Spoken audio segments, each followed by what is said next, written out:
I've lost count of how many times I've heard it. I believe in God, but I just can't believe He's really paying attention to me. Not when there are millions of people crying out to Him all at once. And if I'm honest with you, there was a time I believed the same. I mean, think about it. A mother weeping for her child in a hospital across the world. A missionary whispering desperate prayers in a hostile nation. A man on his knees in a prison cell. A little girl in her bedroom whispering into the night, "God, are you there?" And then, me, my prayer, my questions, my small request buried in the chaos of a spinning globe filled with noise and need. It feels like too much, doesn't it? Too many people, too many problems, too many prayers, all at the same moment. And that's the phrase that cuts the deepest. At the same moment. Still, because our human hearts are bound by seconds, by minutes, by deadlines and schedules and moments that fly past before we can even name them. We're limited. We live in lines. One thought, one breath, one moment at a time. So we project our limits onto Him.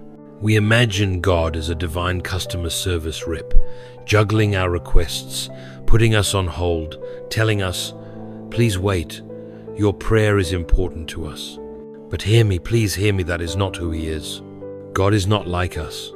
He doesn't live inside the clock. He doesn't move from past to present to future the way we do. He owns time. He made time. He stands outside of time, which means this: He's never late, not even by a second. He doesn't line up prayers like tasks on a calendar. He doesn't need to pause one conversation to begin another. He is everywhere, all at once, and He is fully present in every now. So when you pray, He's not distracted. When you cry, He's not preoccupied. When you whisper in the dark, He's not listening to someone more important. To Him, your moment is the moment. Your voice is not lost in the crowd, it echoes in eternity. And this realization, it changes everything. Because if God is truly omnipresent, not just in space, but in time, then He is just as close in your lowest valley as He is in someone else's highest mountain. Stop waiting and step into His timeless now. If He is omnipresent, then every cry, right now, matters. This isn't just theory. This isn't just good theology for theologians in libraries. This is oxygen for your soul. This is power for your purpose. This is your moment of encounter. You may have walked into this message wondering if God could even hear you, but I believe with everything in me you're not just being heard. You're being seen. You're being held. You're being invited. The God who is outside of time wants to meet you in this moment. Not tomorrow. Not when you get your act together. Not when you've earned it. Now, so I ask you, if He's already here, what are you waiting for? Time. It's the one thing we can't outrun, and the one thing we never seem to have enough of. We live in fragments. We remember yesterday, stumble through today, and worry about tomorrow. Every part of our life is chained to a clock. And if you're anything like me, sometimes you feel like even your soul is behind schedule. We're late to heal, late to believe, late to forgive, late to become. Our lives feel late even to ourselves. But have you ever stopped and asked, why? Why does eternity feel so far away? Why does time feel like it's slipping through our fingers even when we try to hold on? C.S. Lewis once said something that shook me awake. He asked us to imagine this. If 1 million people are praying to God at 10:30 tonight, He doesn't have to squeeze their cries into one tiny slice of time. To Him, 10:30 and every moment from the beginning of creation to the end of all things is always present. Let that settle into your spirit. While we live inside time like a fish lives in water, God sees all of it at once, like a painter who steps back and sees the whole canvas while we stare at one brushstroke. That means your last breath is not hidden from him. The pilot's final cry before impact is not rushed. The whispered name through tears at midnight is not buried under someone else's emergency. To God, every moment is alive. Every cry is clear. Every second holds significance. So yes, we feel rushed. We feel delayed. We feel like eternity is out of reach. But what if it's not? What if the reason time feels so broken to us is because we were made for something outside of it? What if that ache we feel when time runs out is actually proof that we were created for the eternal? He has set eternity in the hearts of men. Ecclesiastes 3:11. You may feel small, you may feel late, but to him your voice rings eternal. The God who is outside of time has not only heard you, he has met you right now, in this very second. This is not theoretical. This is not a divine abstraction. This is deeply personal. He is not a distant clockmaker watching time unravel. He is Emmanuel, God with us, in every breath, in every battle, in every second that feels like it's slipping away. So maybe eternity hasn't been hiding. Maybe it's been pressing in, waiting for you to finally notice. And maybe, just maybe, this is the moment when you stop fighting the clock and start walking with the one who holds it. I want to tell you a story that changed the way I see time, prayer, and the very presence of God. It begins with a simple character. Let's call her Mary. Now imagine I'm writing a novel, and Mary is living her life in the story. She lays down her book. A knock comes at the door. From Mary's point of view, it all happens in an instant. Book, knock, no gap, no delay, just one moment to the next. But for me, the author of the story, something very different is happening. I might write that first sentence, then pause. I might walk away from my desk. I could go for a walk, make some tea, think about Mary's next moment. I might take an hour or a day, and when I finally return and write, a knock came at the door. Mary's story moves forward instantly, but I've had all the time in the world. Now here's the point. I am in control of the story's time, but not bound by it, and neither is God. That, as C.S. Lewis once said, is the pulse of eternity. God's clock doesn't tick like ours. He doesn't move from second to second, minute to minute. He's not rushed. He's not delayed. He is present in all moments at once. This is why God can hear the desperate prayer of a dying man and your whisper in the same moment, and respond to both, not with divided attention, but with complete, loving, infinite awareness. The God who writes your story isn't flipping pages to catch up. He is already at the end, already present in the middle, and intimately involved in your now. And here's where this gets deeply personal. If God isn't waiting, why are you? Why are you waiting to start praying like He's listening? Why are you holding back that act of obedience? Why are you putting off your purpose, your surrender, your calling like God's on some future schedule you'll meet Him in later? Listen to me. God doesn't operate on your calendar. He operates on truth. And when truth calls, we don't delay, we respond. He hears the pilot's last prayer, even as you read this sentence. Right now, He sees the mother's tears before they fall. He remembers the promise you forgot to keep, and He's still inviting you back. You don't need to wait for a new season. You don't need a sign, a confirmation, or a miracle schedule alerting you that now is the time. Now has always been the time. God has already written Himself into this moment, and that means your response can't be tomorrow. It has to be today. It has to be now. Because every second you delay surrender is a second you're living less than you were created for. Don't procrastinate in prayer. Don't hesitate in purpose. Don't tell God later when He's already here, saying, I'm with you. He's not waiting for your perfect timing. He's calling you in His, and His timing is always now. So lean in, pray bold, live loud, obey fully. The author of time is still writing, and today He's inviting you to turn the page. Let me tell you something that I need you to not just hear, but believe. Something that may challenge the way you see yourself, the way you pray, and the way you walk into the next season of your life. You are not lost in the crowd. You are not just another face in the multitudes. To God, you are as real and as urgent as if you were the only person alive. I know that's hard to believe sometimes.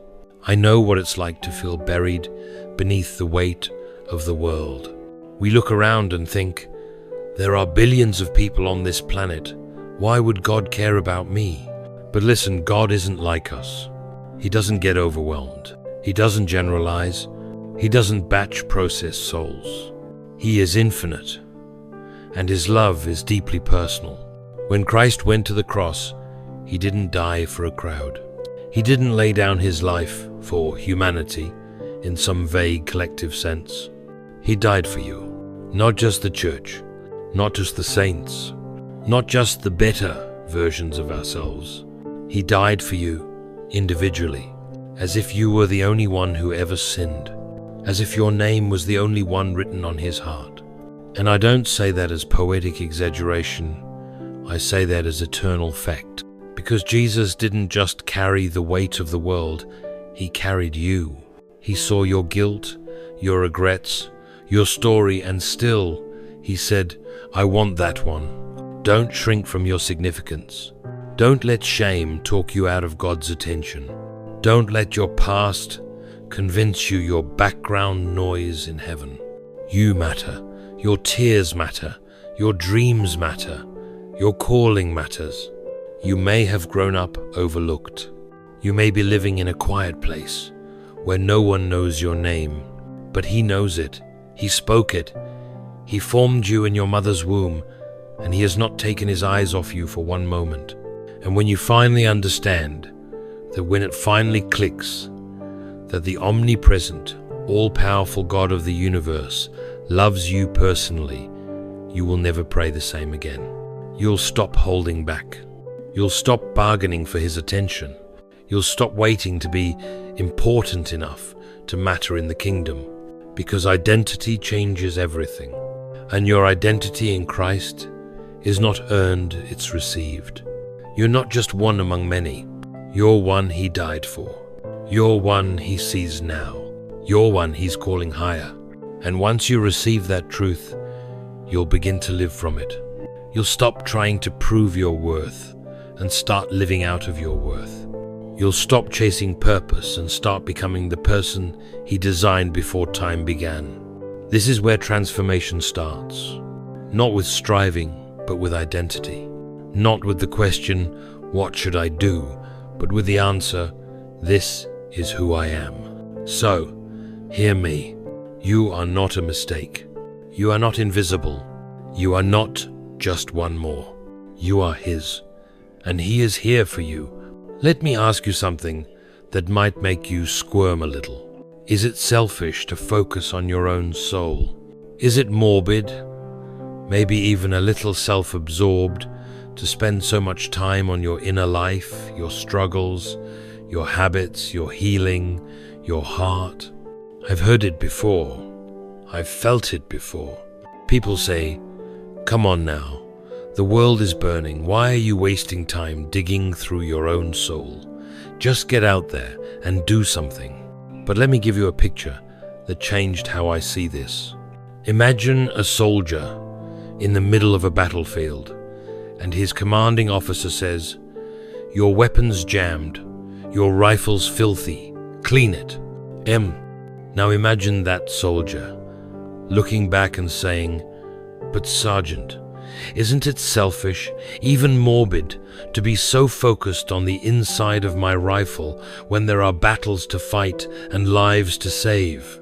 You and I both know what the sergeant would say. You can't win a war with a broken weapon. And listen to me now. You can't serve the kingdom with a soul stuck on autopilot. You want to love people well? You want to lead boldly? You want to reflect Christ in your daily life?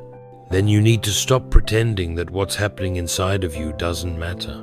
Because what's inside will always spill outside. We've all seen it. Someone tries to serve, but they're bitter.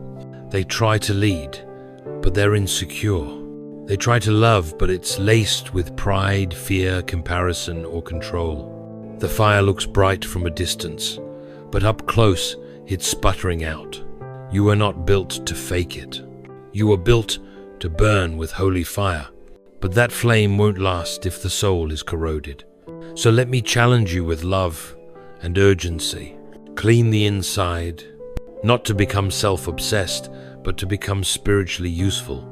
Not so you can walk around polished and proud, but so the gospel can actually shine through your life.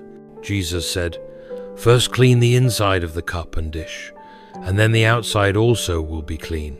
Matthew 23:3, 24. He wasn't giving us a suggestion, he was laying down a blueprint.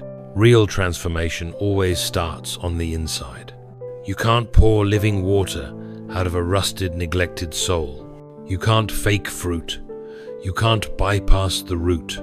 So what do you do when your soul feels jammed? When your internal wiring feels off? When you're running hard but feel hollow on the inside? You let the Master step in. Let Christ take that dirty rifle and make it sing again. Let Him clean out the bitterness, the pride, the guilt, the fear. Let Him restore your joy, not a fake smile, but a fire deep down that doesn't flicker when the winds rise. Listen, you don't have to get it all right today.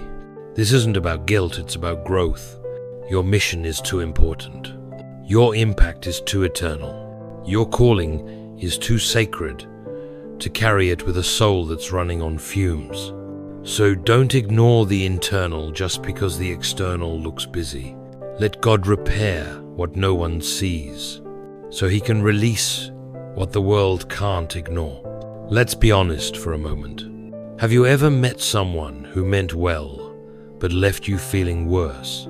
Have you ever received a kind word that felt more like a subtle dagger?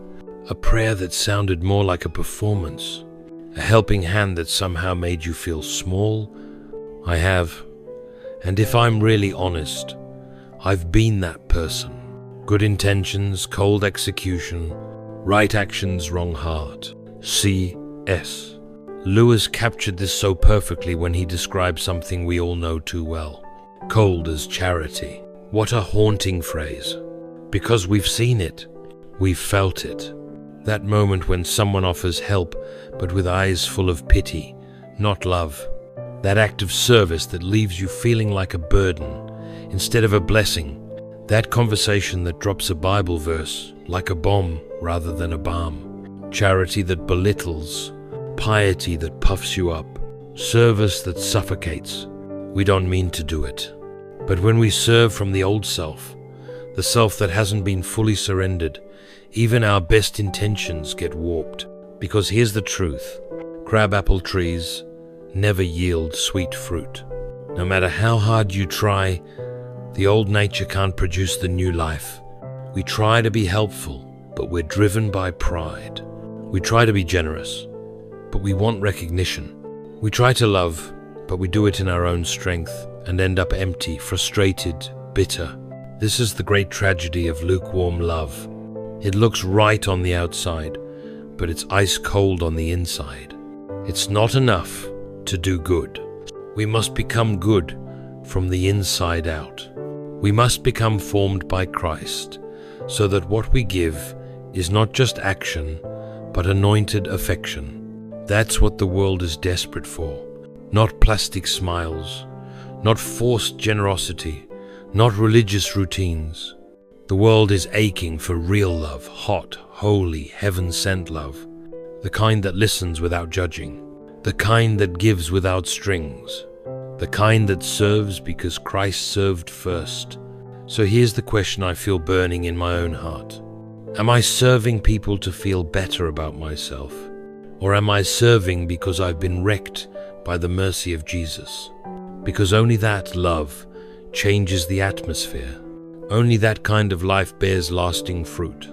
Only that kind of soul can be trusted to carry the mission of the kingdom. We must go deeper.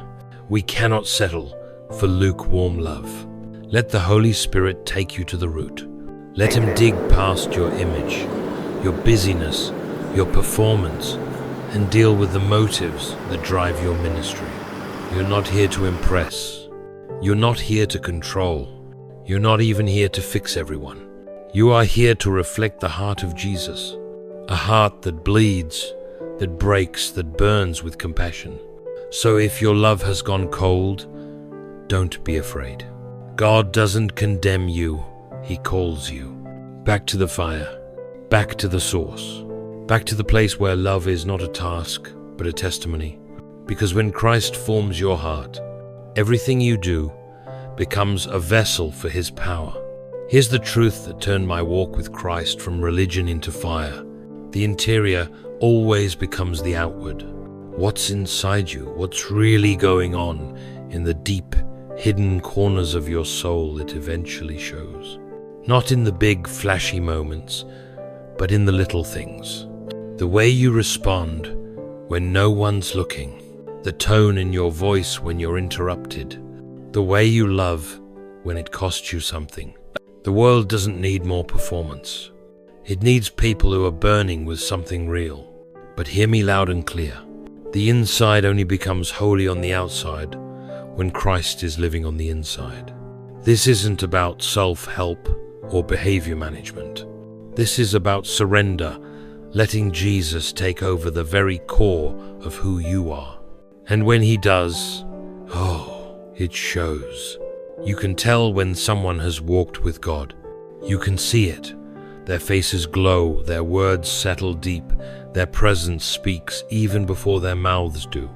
They don't just act differently, they carry something. There's a weight to their life, a quiet strength, a peace that pushes back the noise. You know what it is? It's Christ in you, alive, present, overflowing. That's the goal. Not just to clean up the outside, but to fill up the inside until it spills out in glory. And friend, I need you to know this. Your change may be slow, but every step matters. Don't despise the process. Don't discount the progress just because the finish line feels far. God is not discouraged by your pace. He's invested in your pursuit. And what He starts, He finishes. But He doesn't finish it for you. He finishes it through you. So take the next step. Let what He's doing inside of you rise to the surface. Let it transform your relationships, your work, your worship, your witness. Live so that people sense they're facing more than human, something greater. Live so that when they talk to you, they feel heaven in the room. Live so that when you walk into chaos, you carry peace that doesn't make sense. This is how the kingdom comes. Not just through preaching, not just through big moments, but through Christ-formed people, walking faithfully, glowing quietly, loving deeply.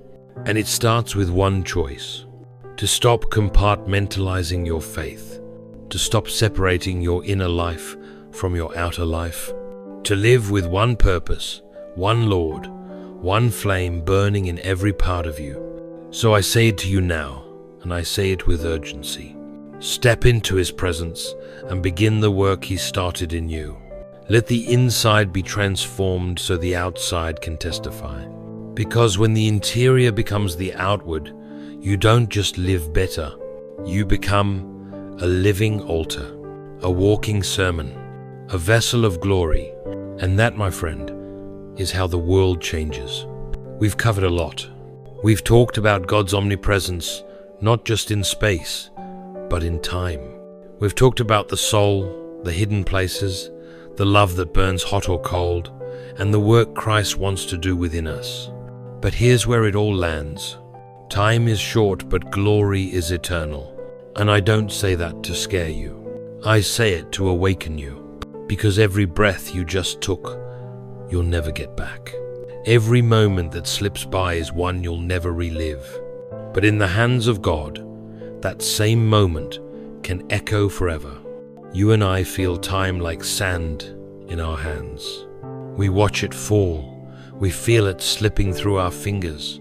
We say things like, "Where did the time go?" And "I thought I had more of it." But God doesn't live like that. To Him, it's all now. The past doesn't weaken His grip. The future doesn't worry Him. And the present, your present, is where He is most ready to move. So if time feels fleeting and God holds all time in His hand, why then do we hesitate? Why do we delay what we know He's asking of us? Why do we keep waiting to speak, waiting to serve, waiting to live with purpose? Speak in His timeless now. Love in His timeless now. Forgive, give, surrender in His timeless now. Because there is no better time. And you don't need to wait for the perfect season, you just need to be available in this one. Let this land deep in your spirit today. Your prayer, your act, your sacrifice, they echo in eternity. The world may not notice the small step of obedience, the quiet word of encouragement, the act of generosity no one claps for, but heaven says it, and eternity records it. Because God doesn't overlook what is done in love. So what will you do with this moment, this breath, this chance? You've been told God is present. You've been shown that He sees you personally. You've been reminded that the inner life matters, that lukewarm love won't carry kingdom power. So here is the final charge. Don't wait for tomorrow, engage with God's presence today. Don't leave this message inspired but unchanged. Don't let the clock bully you into thinking there will be a better time. This is the time. Step out of fear. Step out of apathy. Step into the moment God has ordained for such a time as this. Let your daily moments become eternity-shaping choices. Live each conversation like it might change a soul. Live each act of obedience like heaven is watching, because it is. And when the final breath comes, and it will come, may you stand before the King not with regret, but with joy, knowing you lived every day not just for survival, but for the glory of the one who holds all time in His hands. Time is short, but glory is forever. Now go, live like it.